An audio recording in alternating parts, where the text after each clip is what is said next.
Hello my dear students. आज हम लोग प्रश्नावली 13.3 क्लास 10th की मैथमेटिक्स की रिवीजन करेंगे। तो 13.3 जो कि एक ठोस का एक आकार से दूसरे आकार में रूपांतरण है। प्रश्नावली 13.3 जो है वो एक ठोस से दूसरे ठोस में का रूपांतरण है। तो चलिए प्रश्नावली 13.3 शुरू करते हैं। जब तक अन्यथा न कहा जाए पाई का मान 22/7 लीजिए। चलिए पहला सवाल, क्वेश्चन नंबर 1। त्रिज्या 4.2 सेमी वाले धातु के एक गोले को पिघलाकर त्रिज्या 6 सेमी वाले एक बेलन के रूप में ढाला जाता है। बेलन की ऊंचाई ज्ञात कीजिए। चलिए इसको फिगर के माध्यम से पहले समझ लेते हैं। देखिए एक गोला दिया हुआ है,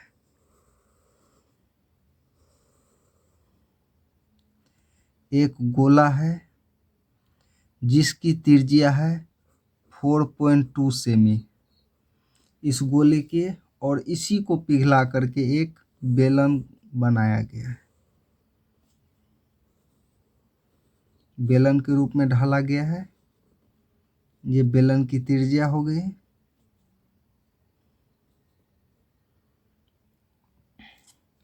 जो कि 6 सेमी है। तो हमें क्या ज्ञात करना है? बेलन की ऊंचाई, इसकी ऊंचाई ज्ञात करना है, यानी कि h। क्वेश्चन नंबर 1 दिया हुआ है।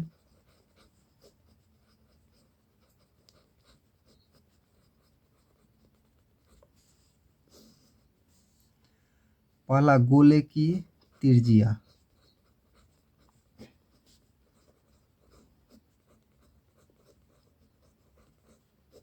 गोले की त्रिज्या को हम r मान लेते हैं, जो कि 4.2 सेमी है। और बेलन की त्रिज्या,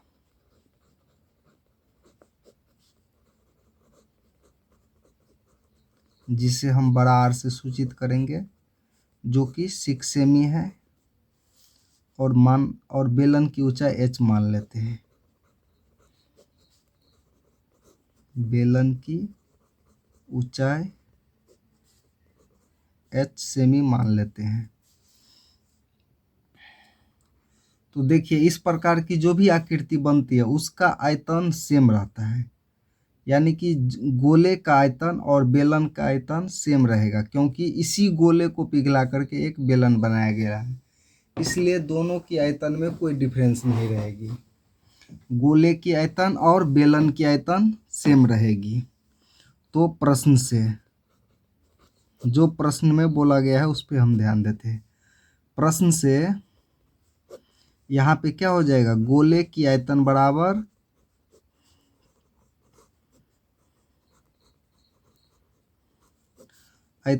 हो जाएगा बेलन की आयतन, क्योंकि उसके आयतन में कोई चेंजेस नहीं आएगा। और इससे पिछले वाले क्लास में हमने गोले की आयतन और बेलन की आयतन के बारे में बता चुके हैं। तो गोले का आयतन होता है 4/3 पाई r3, और बेलन का आयतन, जिसे हम बड़ा R से सूचित कर रहे हैं, क्या हो जाएगा? पाई r² h। ये बेलन की आयतन होता है। यहाँ देखिए पाई से पाई दोनों कैंसिल हो गया।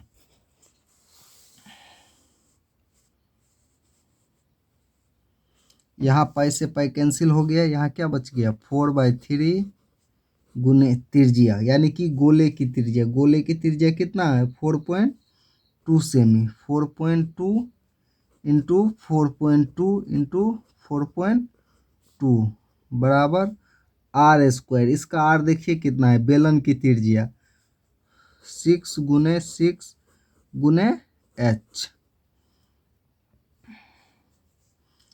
अब देखिए यहाँ पे जो कैंसिल हो रहा है, 14 × 42।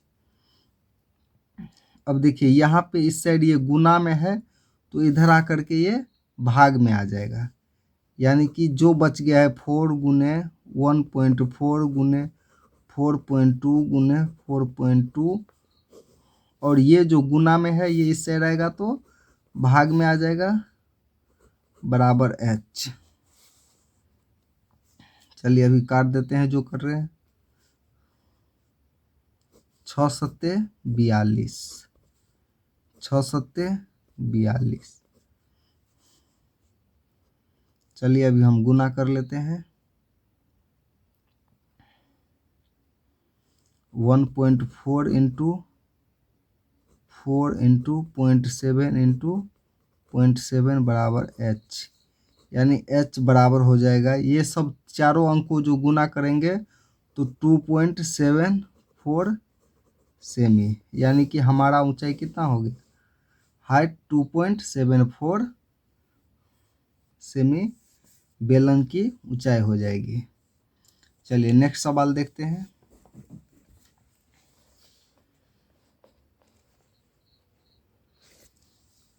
नेक्स्ट सवाल है हमारा, क्रमशः 6 सेमी, 8 सेमी और 10 सेमी त्रिज्या वाले धातु के 3 ठोस गोले को पिघलाकर एक बड़ा ठोस गोला बनाया जाता है। इस गोले की त्रिज्या ज्ञात कीजिए।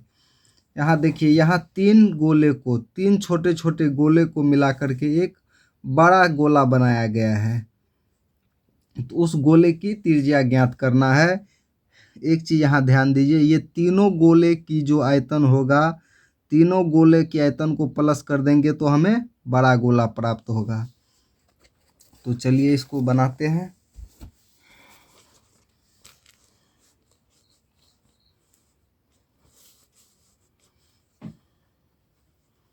ये हो गया क्वेश्चन नंबर 2। यहाँ देखिए, एक गोला ये है, एक गोला ये है और एक ये गोला ये है, और ये तीनों गोला को जो बराबर करेंगे तो एक बड़ा गोला प्राप्त होगा, और इसकी हमें त्रिज्या निकालनी है। इसको हम R1 से सूचित करेंगे, इसको R2 से, इसको R3 से।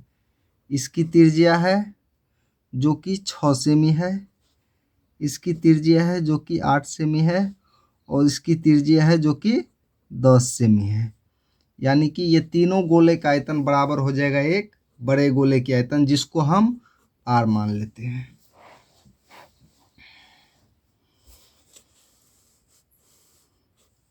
तो यहाँ लिखते हैं, माना कि बड़े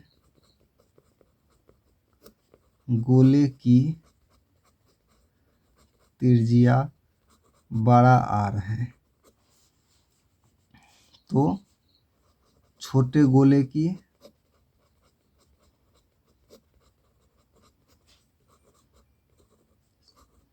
R1 6 सेमी है, R2 8 सेमी है, और R3 10 सेमी है। ये हमारे तीनों छोटे गोले की त्रिज्या हो गया। चलिए प्रश्न से क्या है हमारा, तीनों छोटे गोले की त्रिज्या बराबर, आयतन बराबर बड़े गोले का आयतन। क्योंकि यही गोले से बनाया गया है तो आयतन तो सेम आएगा। तो तीनों छोटे गोले का त्रिज्या की आयतन बराबर बड़े गोले का आयतन। चलिए इस तीनों छोटे गोले का आयतन लिख लेते हैं।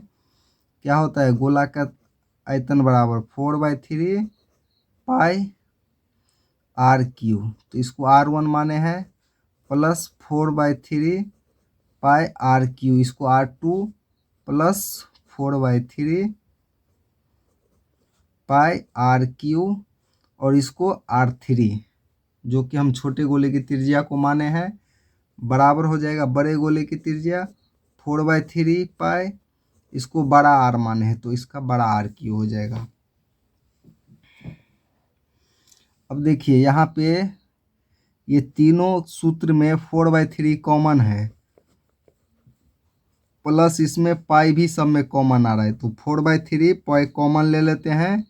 इसमें R1 क्यू प्लस इसमें R2 क्यू प्लस इसमें R3 क्यू बच गया, बराबर हो जाएगा 4/3 पाई R क्यू। अब एक चीज़ यहाँ ध्यान दीजिए, बराबर के दोनों साइड 4/3 पाई है, तो इससे ये कैंसिल हो गया। यानी कि R1 Q 6 Q plus R2 8 का क्यू प्लस R3 जो 10 का क्यू बराबर हो जाएगा R क्यू।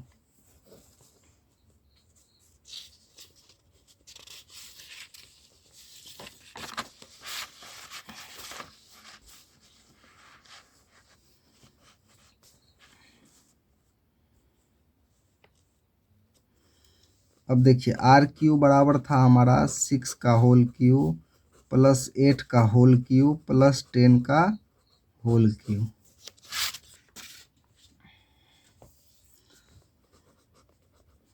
अब 6 को 3 बार गुना करेंगे, 6 को 3 बार गुना करेंगे तो 216 हो जाएगा, प्लस 8 को 3 बार गुना करेंगे, 8 गुने 8 गुने 8 8 8 64 8 512, प्लस 10 को 3 बार करेंगे, 10 गुने 10 गुने 10 10 दाहिन के 100 और 100 दाहिन के 1000।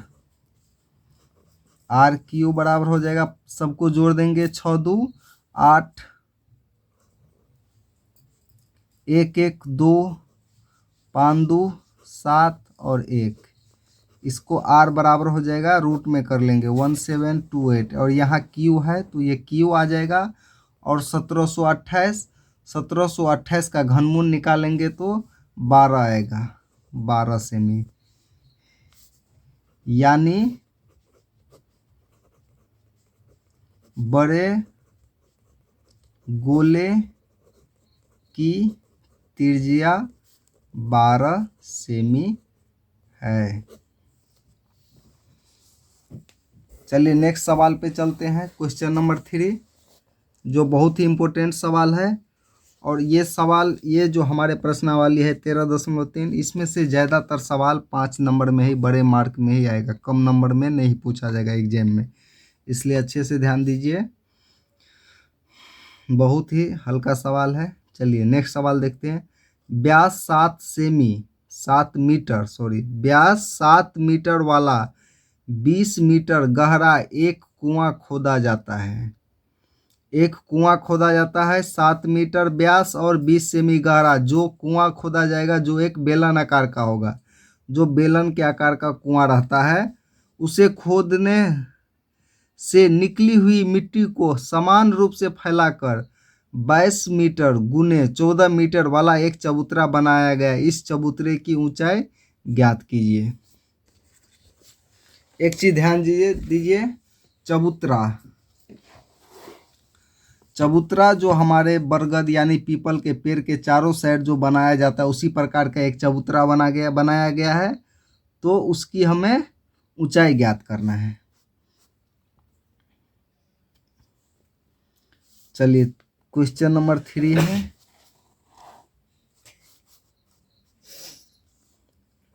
पहले देखिए, ये हमारा कुआं हो गया,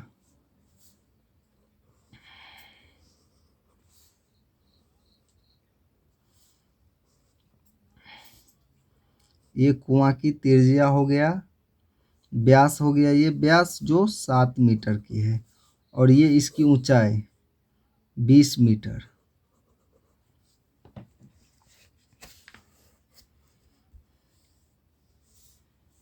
और इसी से जो मिट्टी निकला है, उसी मिट्टी से एक चबूतरा बनाया गया है। देख लीजिए, कुछ इस प्रकार का चबूतरा बनाया गया है।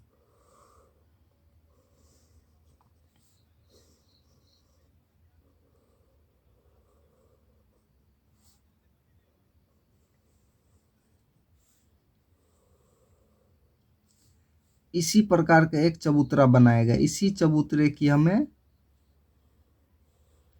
ऊंचाई ज्ञात करना है।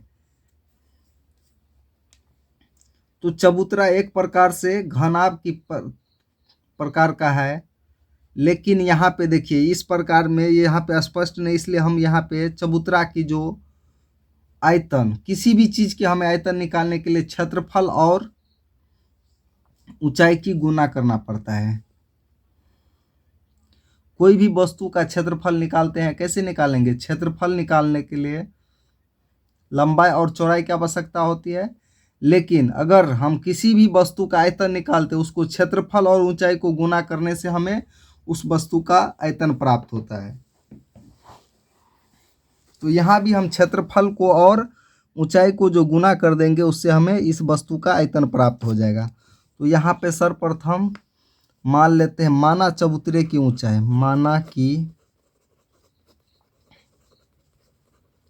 चबूतरे की ऊंचाई h मीटर है। चबूतरे की ऊंचाई मान लिए और चबूतरे की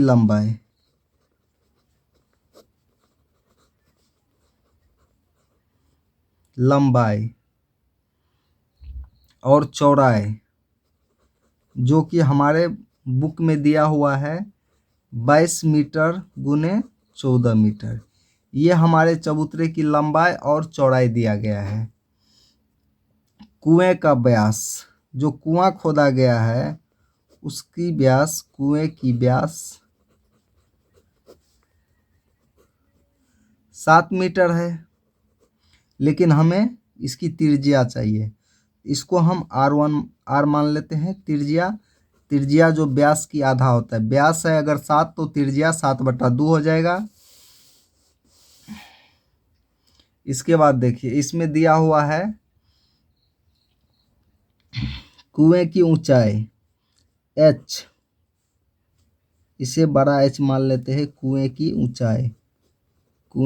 ऊंचाई h मान लिए हैं जो कि 20 मीटर है, 20 मीटर गहरा है, यानी ये कुएं की ऊंचाई दिया हुआ है। तो चलिए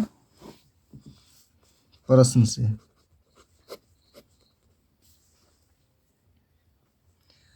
कुएं का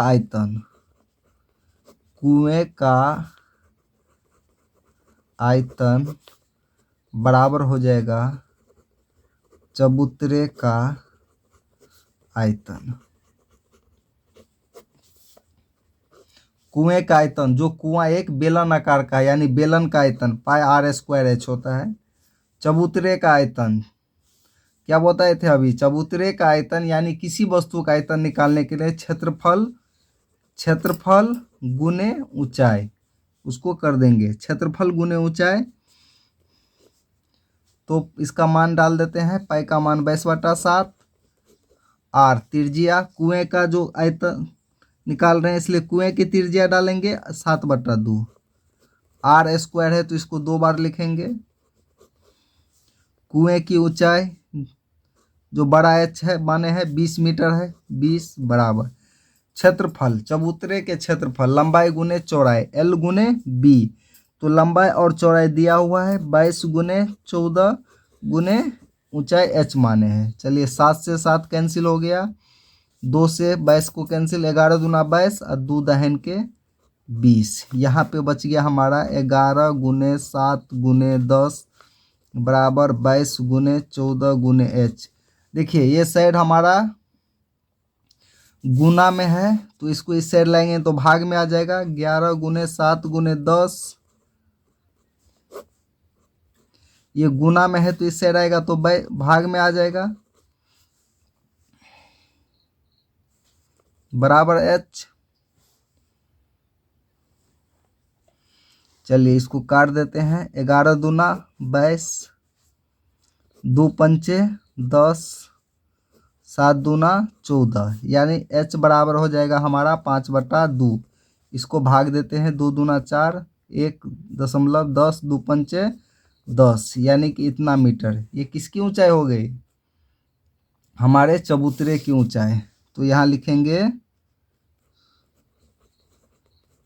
चबूतरे की ऊंचाई जो h माने थे बराबर 2.5 मीटर। यही हमारा आंसर हो गया। चलिए अब नेक्स्ट सवाल पे चलते हैं। क्वेश्चन नंबर 4, देखिए क्वेश्चन नंबर 4, व्यास 3 मीटर का एक कुआं 14 मीटर की गहराई तक खोदा जाता है। ये भी सेम सवाल है, 3 नंबर जैसा सवाल ही है। इसमें भी एक कुआं खोदा गया है। इससे निकली हुई मिट्टी को कुएं के चारों ओर 4 मीटर चौड़ी एक वृत्ताकार बलाई बनाते हुए समान रूप से फैलाकर इस प्रकार का बांध बनाया गया जाता है। इस बांध की ऊंचाई ज्ञात कीजिए। देखिए सेम सवाल है, सवाल में कुछ भी डिफरेंस नहीं है, बस थोड़ा सा डिफरेंस है। चलिए आइए बनाते हैं, समझ लेते हैं ये सवाल को। सवाल कोई खास नहीं है, बस 3 नंबर जैसा ही सवाल है। चलिए सवाल शुरू करते हैं।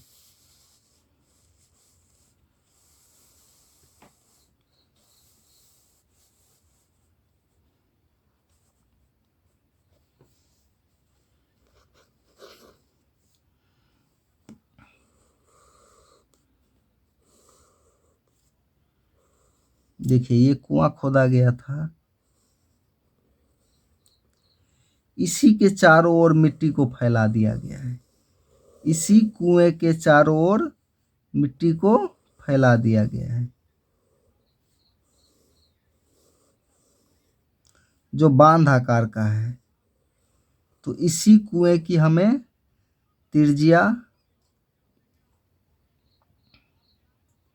और इसकी जो ऊंचाई होगी जो निकालना है हमें, बांध की ऊंचाई कितनी है। तो चलिए यहाँ पे दिया हुआ है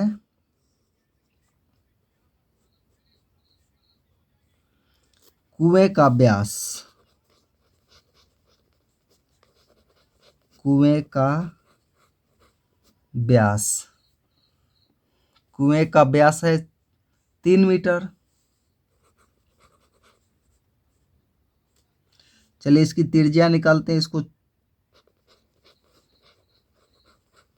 त्रिज्या r बराबर हो जाएगा 3/2, व्यास का आधा होता है त्रिज्या, तो इसको भाग दे देंगे तो 1.5 आ जाएगा। ये जो बलय है, हमारा जो बलय है, जो बांधे हैं हमने कुएं के चारों साइड, देखिए यहाँ पे बीच में एक वृत्त बन रहा है।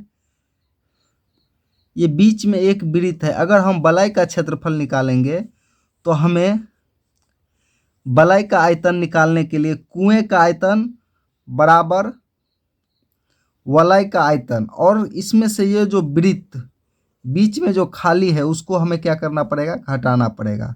अगर वलय में से हम ये वृत्त का आयतन नहीं घटाएंगे तो हमारा आंसर नहीं मिलेगा। इसलिए हम इसके क्षेत्रफल में से इसका क्षेत्रफल माइनस कर देंगे, क्योंकि ये बीच में खाली जगह है, यहाँ पे तो कोई बांध का मिट्टी नहीं पड़ा है। तो चलिए इसका आयतन इसमें से माइनस करते हैं। यहाँ देख लीजिए वलय में वलय की त्रिज्या, वलय की त्रिज्या को r1 मान लेते हैं। वलय की त्रिज्या r1, केंद्र तो यही बिंदु रहेगा 1.5, क्योंकि ये भी त्रिज्या, इसकी जो भी त्रिज्या यहाँ थी वही त्रिज्या वही होगी। यहाँ जो 3 मीटर व्यास था इसका भी व्यास हो जाएगा 3/2 यानी 1.5। और ये बड़े वाले वृत्त जो ये बांध आकार का जो वलय है, तो उस वलय का त्रिज्या, यहाँ वलय के जगह हम वृत्त भी लिख सकते हैं जो ऊपर में इस प्रकार का है। तो वलय की त्रिज्या, ये वलय बड़े वाले वलय है, ये जो दिख रहा है आपको इस वलय का क्षेत्र त्रिज्या है।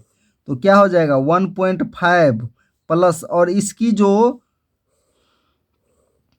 4 मीटर का, ये सब कितना दिया हुआ, ये 4 मीटर है, यहाँ से भी 4 मीटर है। तो त्रिज्या अगर यहाँ से यहाँ 1.5 है तो प्लस ये 4 तो इसमें से जुड़ जाएगा। ये जो 4 मीटर चौड़ी जो वलय है ये तो जुड़ जाएगा बड़े वाले वृत्त की त्रिज्या निकालने के लिए, यानी वो r2 इसको मान लेते हैं 1.5 प्लस इसमें कितना है प्लस 4, यानी कि 5 मीटर की ये त्रिज्या हो गया, ये 1.5 की छोटे वाले की। चलिए अब इसका हल करते हैं प्रश्न से। यहाँ पे हम क्या लिखेंगे प्रश्न से, कुएं का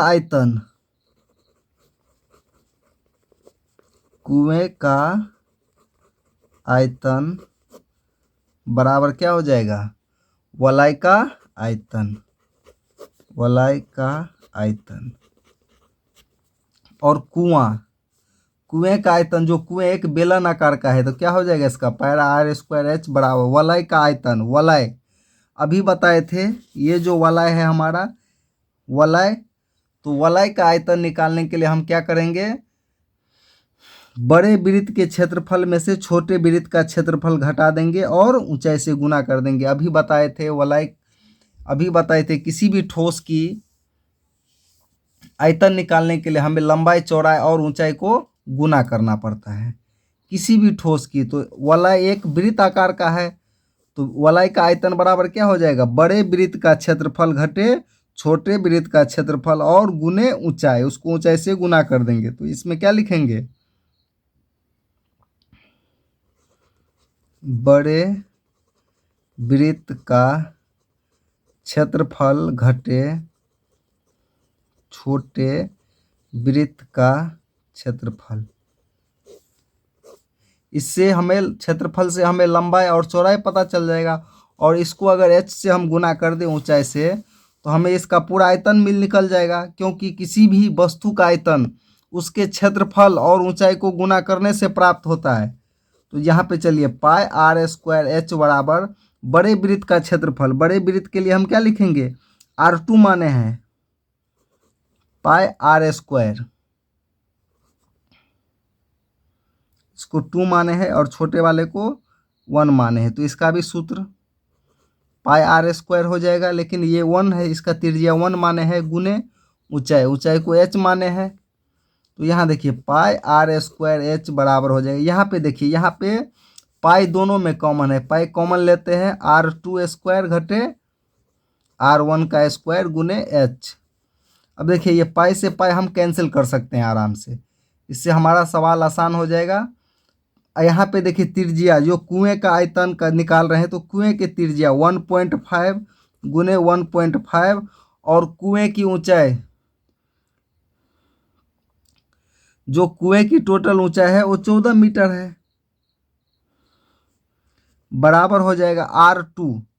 R2 जो माने हैं हम, R2 हमारा कितना है 5 मीटर है, माइनस R1 जो 1.5 मीटर है। तो यहाँ पे R1 square, R2 square minus R1 square गुने h। यहाँ चलिए गुना कर देते, 1.5 को गुना करेंगे, 15 को तो 225 आता है, 225 को 14 से गुना करेंगे तो 331.5 आ जाएगा। चलिए गुना भाग तो इतना आना चाहिए आप लोग को, क्योंकि गुना भाग तो नॉर्मल चीज़ है। तो ये तीनों को हम गुना किए तो 31.5 आया है। अब चलिए हम 5.5 जो हमारा त्रिज्या है, इसको हम गुना करते हैं 5.5, ये आ जाएगा हमारा 30.25 माइनस 15 को 2 बार गुना करेंगे तो 225 आता है, 2 अंक के बाद दशमलव आ जाएगा, गुने h। अब देखिए 31 दशमलव, यहाँ पे देखिए 31.5 बराबर 30.25 में से 25 में से 2.25 घटाएंगे तो 28 आ जाएगा, 28 h। अब h बराबर हो जाएगा 31.5 बटा 28। अब हम इसको भाग दे देते हैं, 28 एक आना 28 दशमलव, फिर आ गया 35, 28 एक आना 28, 125 मीटर। ये हमारे वलय की, क्या लिखेंगे यहाँ पे, वलय की ऊंचाई बराबर कितना हो गया 1.125 मीटर, यही हमारा आंसर हो गया। चलिए अब नेक्स्ट सवाल पे चलते हैं। देखिए नेक्स्ट सवाल हमारा 4 नंबर का बहुत ही इम्पोर्टेंट सवाल है, एकदम बढ़िया सवाल है, चलिए ध्यान देते हैं।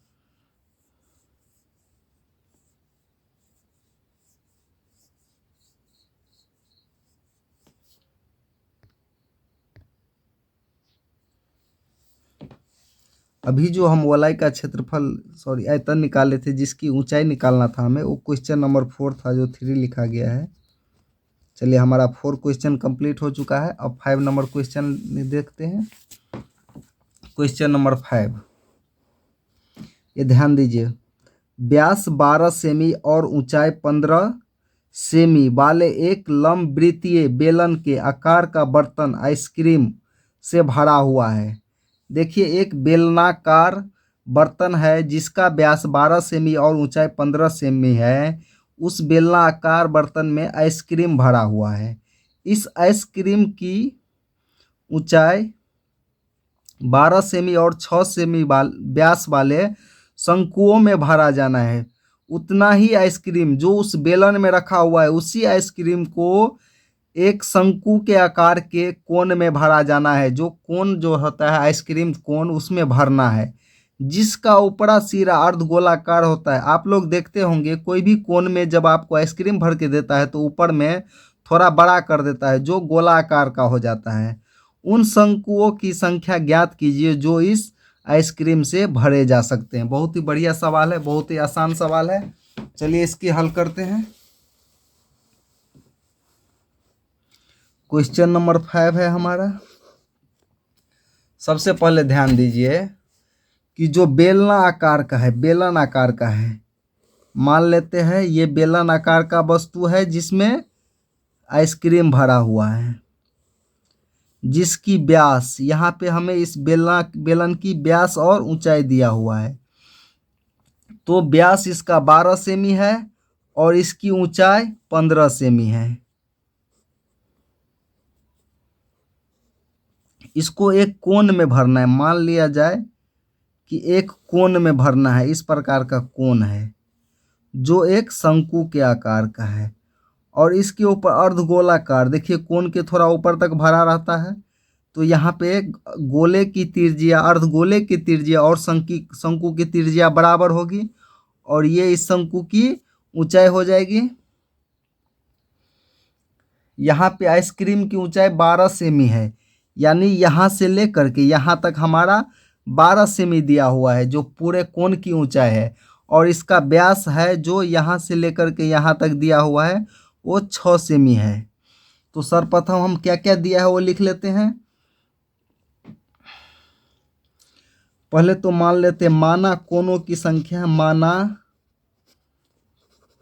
कि कोन जिसमें हम आइसक्रीम भरेंगे, कोन की संख्या क्या मान ले, n है। मान लिया n कोन है जिसमें हम n संख्या में हमारे पास कोन है जिसमें हमें जो बेलना आकार का वस्तु में आइसक्रीम है उसको हम उसमें भरेंगे। तो बेलन की ऊंचाई यहाँ पे, बेलन की ऊंचाई देखिए, बेलन की ऊंचाई कितना है, 15 सेमी। बेलन की ऊंचाई 15 सेमी और इसकी व्यास,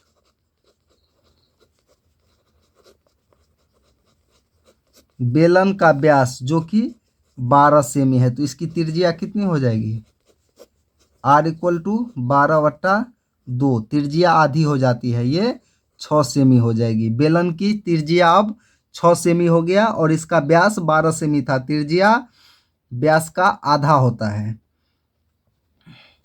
अब देखिए शंकु की ऊंचाई, शंकु की ऊंचाई, शंकु की ऊंचाई दिया हुआ है पूरा 12 सेमी। अब यहाँ ध्यान दीजिए, अगर यह पूरा ये 12 है तो यहाँ से ये देखिए ये भी गोला की त्रिज्या हो गया। अगर ये 6 सेमी पूरा व्यास था तो त्रिज्या ये 3 और ये भी 3 हो जाएगा। तो अगर हम 12 में से यहाँ जो 3 है ये घटा देंगे तो इसकी शंकु की ऊंचाई निकल जाएगी। तो 12 घटे 3 बराबर 9 सेमी। ये किसकी ऊंचाई हो गई, ये शंकु की ऊंचाई हो गई। पहले जो ऊंचाई दिया हुआ था वो गोला और शंकु दोनों को मिला करके दिया गया था, लेकिन अभी हम शंकु की ऊंचाई निकाल लिए हैं क्योंकि हमें शंकु की ऊंचाई चाहिए। और इसकी त्रिज्या, शंकु की त्रिज्या, इसको बड़ा आर मान लेते हैं जो कि 3 सेमी है और गोले की त्रिज्या सेम हो जाएगी, अर्धगोले अर्धगोले की त्रिज्या, इसे भी बड़ा आर से सूचित करेंगे, जो कि सेम है। शंकु की और अर्धगोले की त्रिज्या सेम है। चलिए प्रश्नानुसार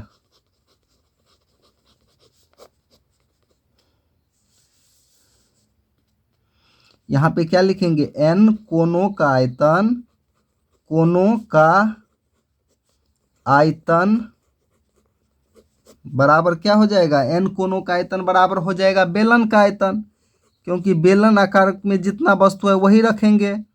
बेलन का आयतन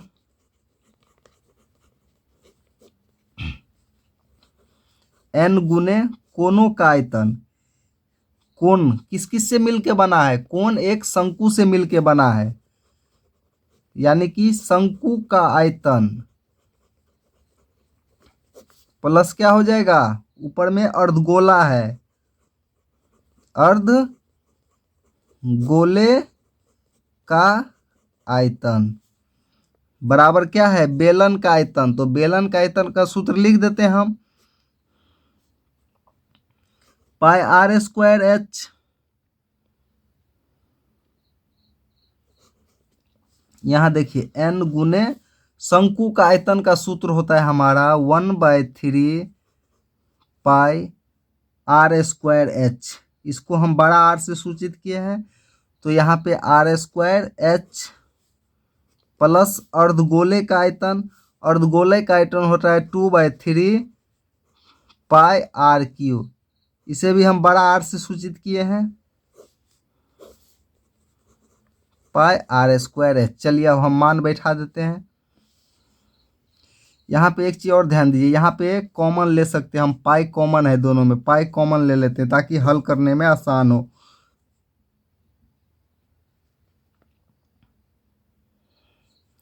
one by three R square H plus 2/3 R Q बराबर हो जाएगा pi R square H. Pi से पाई हम आराम से कैंसिल कर सकते हैं, इससे हमारा बनाने में भी सुविधा आएगा।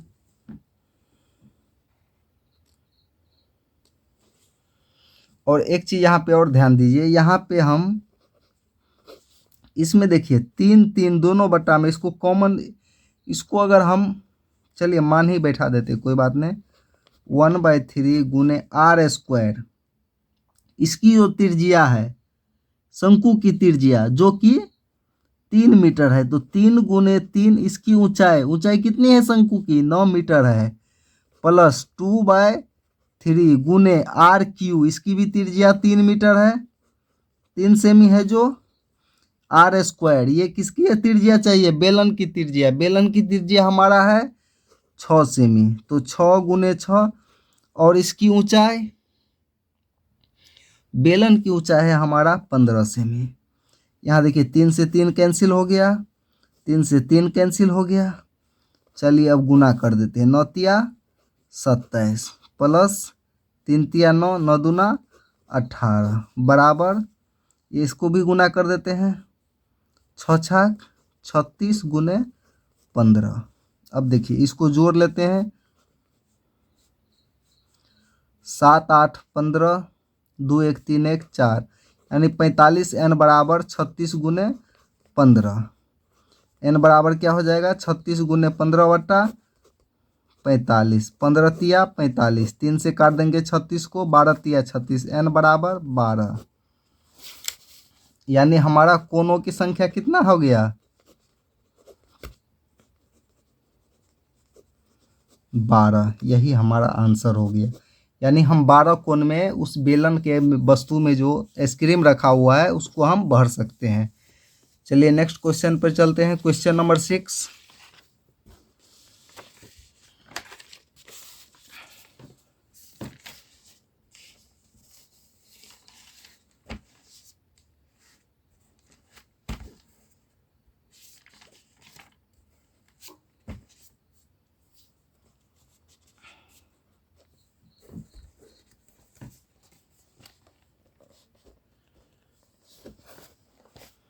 हमारा क्वेश्चन नंबर 6 बोल रहे हैं, बीमा ए 5.5 सेमी गुने 10 सेमी गुने 3.5 सेमी वाला एक घनाभ बनाने के लिए 1.75 सेमी व्यास और 2 mm मोटाई वाले कितने चांदी के सिक्के को पिघलाना पड़ेगा?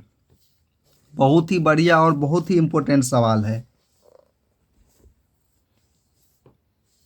सबसे पहले ध्यान दीजिए, सिक्के, हमारे जो सिक्के होते हैं वो किस आकार के होते हैं? वैसे तो वृत्त आकार के होते हैं, लेकिन यहाँ पे ध्यान देना है,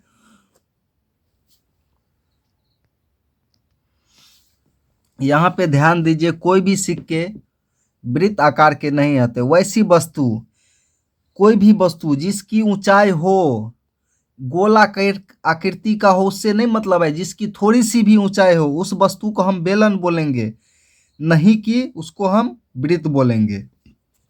तो आप सिक्कों को देखते होंगे, सिक्के में थोड़ी सी तो ऊंचाई होती है, तो हम सिक्के को बेलन बोलेंगे, उस न कि उसको वृत्त बोलेंगे।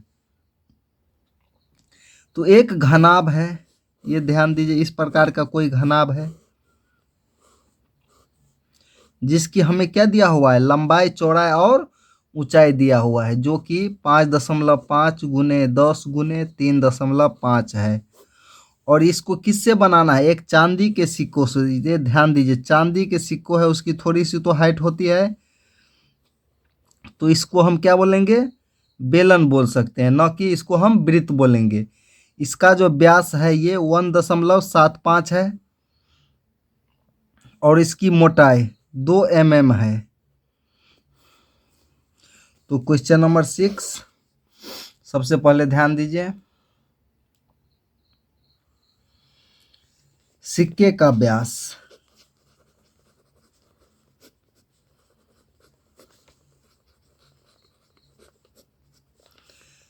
सिक्के का व्यास कितना है? 1.75 सेमी। इसको हम त्रिज्या निकाल लेते हैं, 1.75/2 हो जाएगा सेमी।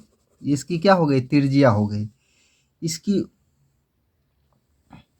ऊंचाई निकाल लेते हैं, h, सिक्के की ऊंचाई, जो कि 2 mm है। देखिए यहाँ पे सब सेमी में दिया हुआ है, इसे भी हमें सेमी में बनाना पड़ेगा।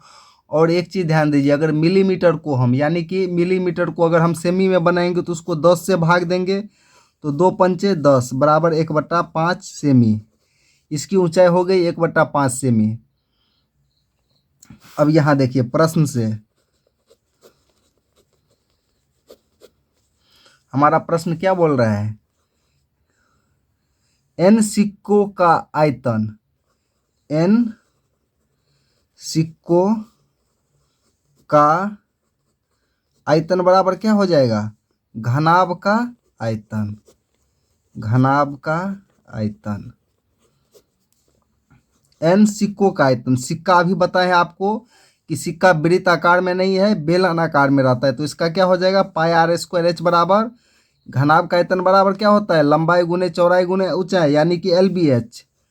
तो n बराबर क्या हो जाएगा हमारा? एक चीज ध्यान दीजिए, n ये सभी यहाँ पे गुना में, इस साइड जाएगा तो भाग में आ जाएगा, यानी कि LBH बटा हो जाएगा πr² h। चलिए अब इसको हम हल कर लेते हैं। लंबाई, चौड़ाई और ऊंचाई हमारा दिया हुआ है, कितना है? 5.5 सेमी, 10 सेमी और 3.5 सेमी। और यहाँ देखिए, पाई का मान कितना हो जाएगा? 22/7 गुने r², इसकी त्रिज्या कितना है? 1.75/2 गुने r², तो इसको 2 बार लिखेंगे, 75/2 गुने h कितना है हमारा? 1/5। यही हमारा दिया हुआ है। चलिए यहाँ ध्यान दीजिए, इसको काट देंगे, 11 दूना 22, और कोई कट रहा है? चलिए अब इसको हम उल्टा देते हैं, 5.5 गुने 10 गुने 3.5 कितना है बट्टा में? 11 है। बट्टा में हमारा 11 है, 1.75 है गुने 1.75 है। बस ये देखिए, ये 7 ये ऊपर चला जाएगा, ये 2 भी ऊपर चला जाएगा, ये जो 5 है वो भी ऊपर चला जाएगा। चलिए हो गया। अब देखिए इसका दशमलव हटाएंगे तो बटा में 10, इसका दशमलव हटाएंगे तो बटा में 10। चलिए अब इसका दशमलव हटाएंगे तो ऊपर में 100, अब इसका दशमलव हटाएंगे तो ऊपर में 100, क्योंकि इसका हटाने के बाद 1 आता है, आगे में 2 अंक है तो 2 जीरो, इसको हटाने के बाद ऊपर में 1, आगे में 2 अंक है तो 2 जीरो, ऐसे ही होता है। अब चलिए यहाँ पे ध्यान दीजिए, एक 10 से 10 कैंसिल हो गया, 11 पच्चे 55, 5 से कैंसिल हो गया। और यहाँ ध्यान दीजिए 5 दूना 10, ये 2 से 2 कैंसिल हो गया, और कटेगा हमारा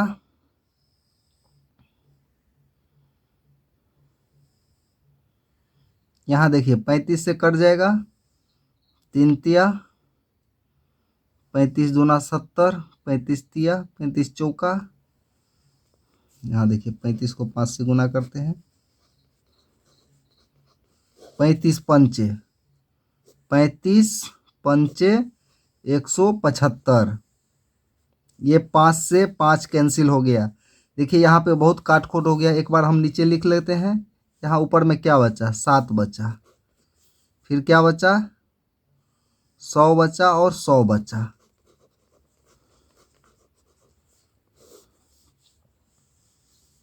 नीचे में 175 और बाकी सब कट चुका है। चलिए इसको हम काट देते हैं, 25 चौका 100, 25 सत्ते 105, ये 7 से 7 कैंसिल हो गया, यानी कि 100 गुने 4 बराबर 400 सिक्के।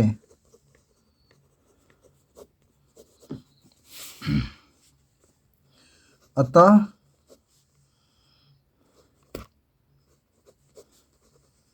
इस प्रकार के घनाभ बनाने में 400 सिक्कों की आवश्यकता पड़ेगी। ये हमारा आंसर हो गया।